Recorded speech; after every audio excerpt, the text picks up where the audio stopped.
The American economy has told everyday normal people that if you want to get a respectable job that pays well, aka a white-collar job, not one of those blue-collar jobs, you need a college degree.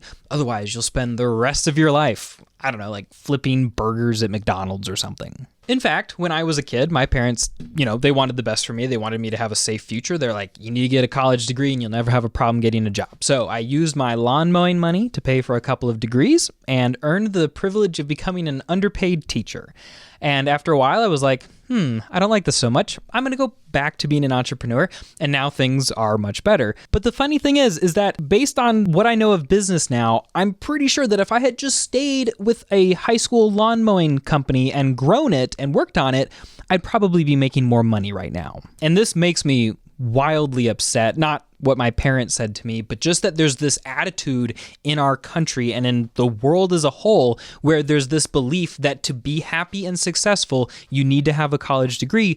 Oh, but wait, to have that college degree, you need to pay like somewhere between $50 and $150 or $200,000 to get like either a degree or a degree that is respectable and nice and from a good school, when in fact that is crazy. And it's these companies on the other end of the career pipeline that are requiring bachelor's degrees for jobs that don't even require the skills that you would earn in the degree or that you could earn in like 2 weeks of on-the-job training.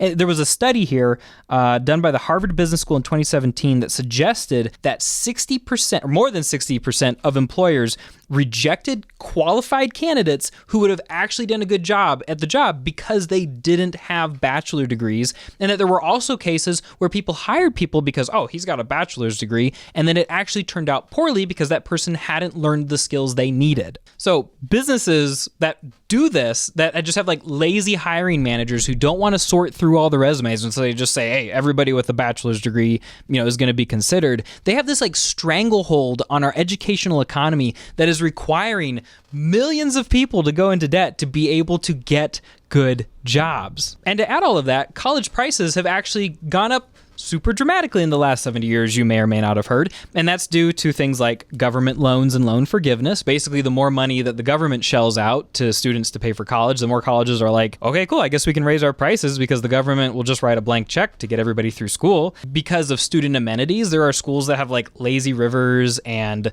snow skiing slopes and rock climbing walls and all these like fun extracurricular hangout activity places that cause college prices to go up dramatically. Administrative bloat. Guys, college isn't just a bunch of professors teaching students. There are advisors and admissions counselors and actual counselors and campus support services, whatever that means. There's the financial teams. There's the advertising teams. There's the enormous advertising budgets that colleges now seem to have all these days. Like, there are so many things you pay for in your degree that are not the actual degree. It's insane. And I'll talk about more of that in a second, but the fourth cause for increased college prices, to be fair, is lowered state funding, which is actually a serious problem. But imagine this. For an online degree, you typically pay about $1,300 per college course. Do you know how much the actual professor who is doing the teaching in that course gets of that $1,300 that you pay? $100 typically. That's $1,200 that are going to all the other things. And sure, you might have some technology to be able to make the course work. There might need to be like offices, but $1,200.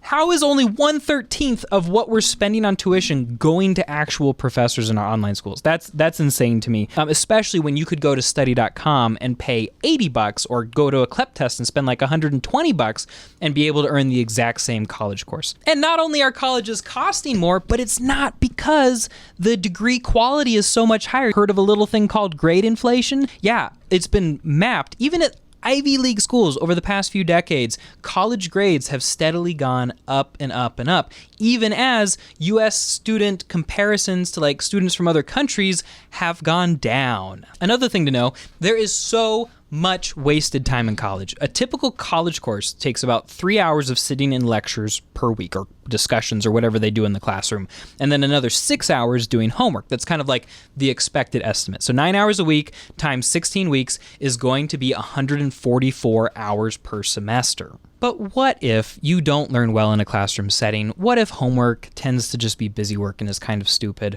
What if you already know all the information. Like, you could literally go and pass a CLEP exam and get those same college credits in many cases for like under 50 hours of study. And for a lot of people under 20, or if you already know the subject, in 0, just go pass the CLEP test. And from the professor side of things, yes, time is wasted because there are students in the class next to my A+ students who really want to be there and want to learn and want to work hard, who are slowing the class down, not paying attention. And in the end, I spend way more time with those students than I do with the excelling ones. And so when you're paying per credit, you're actually, and you're like a high achiever, you're actually helping to finance the professor's time for helping those low achievers as well. Plus, a lot of the learning outcomes don't even happen. There's this great book called The Case Against Education by Bryan Caplan. He's a professor of economics at George Mason University.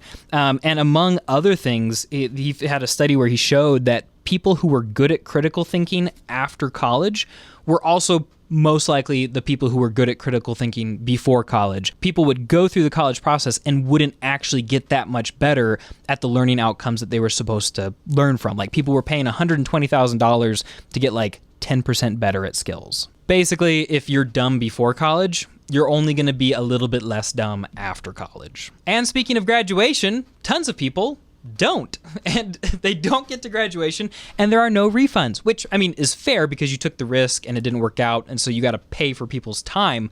But still, you have 41% of people actually graduate college, which means that there are 59% of college attendees out there who have paid money for college and have no degree, or are possibly in mountains of debt for something that they never even earned. That doesn't make college a scam, but it does call into question all those well-wishers, teachers, career counselors, even parents who are like, I don't know if Johnny will actually finish college because he wasn't very good at high school, but Johnny, you should totally go to college so that you have a safe and rewarding career. And then it turns out Johnny doesn't pass college, and now all of these well-wishers aren't offering to pay back the student loans for this college that they pressured him to go into, and he's way worse off than he was before. On top of that, going to college, like, the whole point for a lot of people going to college is getting a job, but guess what going to college doesn't guarantee?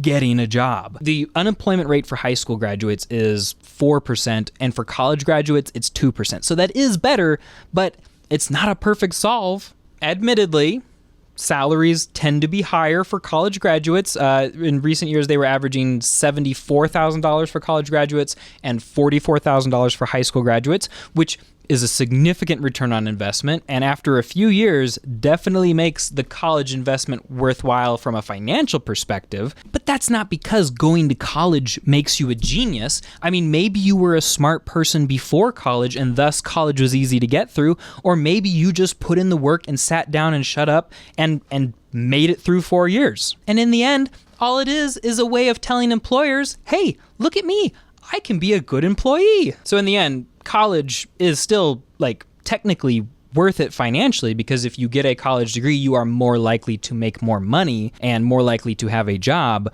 But this whole system is kind of this accidental scam based on laziness and greed. Of course, you can learn from college, and lots of people do, but I don't think most people do. I think most people just survive because they're trying to get a job with a piece of paper that proves that they know things that have nothing to do with that job. So yeah, the whole high school to college to career pipeline is kind of a joke, made necessary by 60% or more of employers who require bachelor's degrees when they shouldn't. And honestly, there's not much that we can do. The system is very entrenched, and it's going to take years and years and a bunch of gutsy businesses or politicians or college professors or administrators to change this system.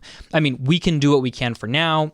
We can try to go to affordable colleges that do a good job. We can try to only apply to businesses that don't have ridiculous requirements, or we can start our own businesses and not make those kinds of stupid requirements. Or if you need a quick solution, you need a degree so you can get that job, but you don't want to pay gobs of money and spend 4, 5, 6 years getting that degree, there's also what we here call college hacking. And I've got a video here about it for you, basically laying out how you can use alternative credit to graduate college quickly and inexpensively, and then be able to move past this system and get on to building a career that you love. We'd be happy to help you. Thank you for watching. Sorry that it's all kind of a weird scam, and happy hacking.